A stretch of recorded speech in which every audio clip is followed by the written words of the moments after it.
Moi, j'ai lu à la page 64 de votre ouvrage que vous avez été interpellé le samedi 7 juin 2014 à Garoua par les éléments de nos forces de l'ordre et de sécurité. Et que s'est-il passé réellement ce jour-là? Bon, c'est vrai, ça c'était en 2014. Oui, le contexte était un peu tendu dans la région du Nord avec l'arrivée des terroristes de Boko Haram. J'ai fait un arrêt, d'abord à Gaoundéré, où j'ai rencontré les autorités touristiques de la ville.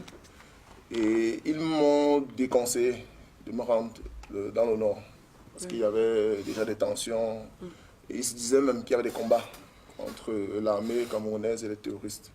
Bon, j'ai un ami, Ali Ouba, qui est maintenant en service ici à Yaoundé, au ministère des marchés publics, qui m'a hébergé, m'a accompagné jusqu'à l'entrée de la ville. Il m'a fait bonne chance. Bon, c'est vrai que bon, de nature, je suis un peu têtu, aventuré. Mais je dis aussi, si nous, on n'y va pas, comment est-ce que nos frères du Nord s'en sortent? Parce que c'est vrai, les Européens peuvent s'enfuir. Parce que ce n'est pas leur pays, ils ne sont pas en sécurité. Mais moi, bon, je suis né ici, je suis Camerounais, j'ai ma CNI. Bon, je ne vois pas pourquoi je serais particulièrement en danger. Donc j'y suis allé et ça m'a fait du bien déjà parce que lorsqu'on est au sud, au centre, on a une idée du Nord Cameroun. On se dit, bon, c'est le musulman, intégriste. Mais à l'entrée de la ville de Garoua, ce qui m'accueille, c'est une brasserie. On produit la bière à Garoua. J'ai fait le tour, je suis arrivé un vendredi, j'ai fait le tour de la ville, les femmes et les hommes boivent. Oui. Alors, ça a déjà été un premier choc pour moi. Mais tout ce qu'on nous raconte étant au nord, bon, c'est pas vrai. Le lendemain, samedi 7 juin, j'ai pris une moto pour faire le tour de la ville. Parce que je ne connaissais pas les points, je ne connaissais pas les Garoua. J'ai demandé de m'amener où on pourrait trouver des touristes. On a fait le tour des restaurants, des cités un peu chic. Et j'ai fait un arrêt au niveau du pont, sur la Benoué. Oui. Bon, moi, naïvement, je me suis dit, j'ai vu l'inscription, ça a été inauguré par le président Amadou Ahidjo. J'ai pris une photo. Bon, parce que moi, je prends beaucoup de photos pour mes travaux. Et c'est là que des éléments des forces de défense, des militaires, sont sortis de la brousse et m'ont interpellé. Je n'ai pas compris ce qui se passait. Bon, moi, j'étais calme, j'avais ma CNI, j'avais les documents qui prouvaient que j'étais là pour des études.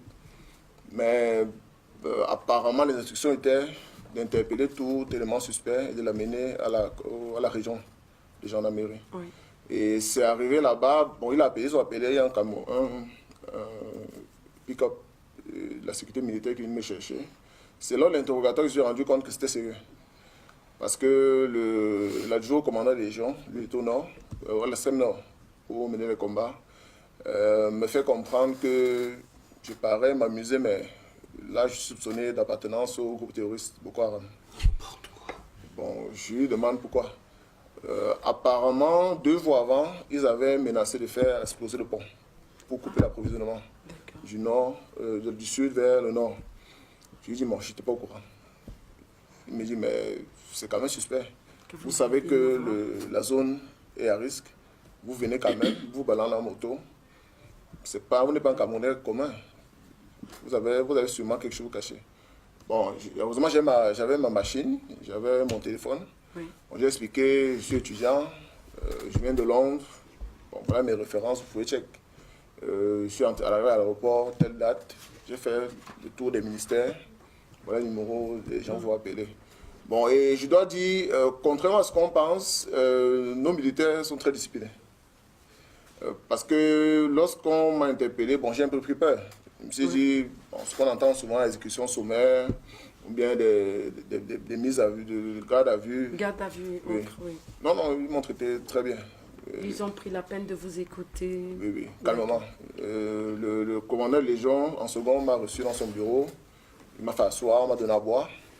Il m'a dit, si je n'ai qu'à me reprocher, il n'y a pas de souci. Alors il a demandé mon email, avec le mot de passe. Il a pris le temps, presque 3 heures. Il a checké tous mes mails. Ça remontait peut-être à 2006. Et il n'a rien trouvé de suspect.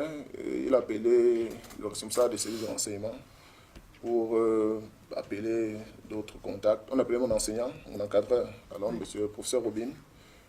D'autres contacts à l'aéroport, à l'université à Londres, à l'ambassade. On a dit effectivement tout est clair. Et il a retenu ma CNI, il m'a demandé d'aller attendre à l'hôtel et de passer lundi. Bon, c'est vrai, moi j'étais tranquille, donc le lendemain, dimanche, j'ai continué mes travaux ici à la Pitois, à Lac d'Eau. Et lundi, je suis venu, il a pensé ses excuses, il m'a remis ma CNI, il m'a donné 2 militaires pour continuer mon travail. Sans argent. Wow. Et non. Tout est bien. Oui, du tout. Et là, Donc, c'est un c'est- beau témoignage hein, parce qu'on se disait que certaines personnes disent qu'ils ne font pas bien leur boulot. Ah non, c'est faux. Et là, c'est un beau témoignage. La dédicace de cet ouvrage a eu lieu. Non, pas encore. Pas encore. Il vient d'arriver. Alors, où est-ce qu'on peut trouver cet ouvrage? Déjà, il est disponible ici à Canada, à Yaoundé. Et il peut être livré lorsqu'on passe une commande. Est-ce que vous avez un numéro de téléphone? Oui, effectivement, on peut l'avoir au 699 699 61 61 16 16 81. 81. C'est assez passionnant, vraiment bravo. Peut-être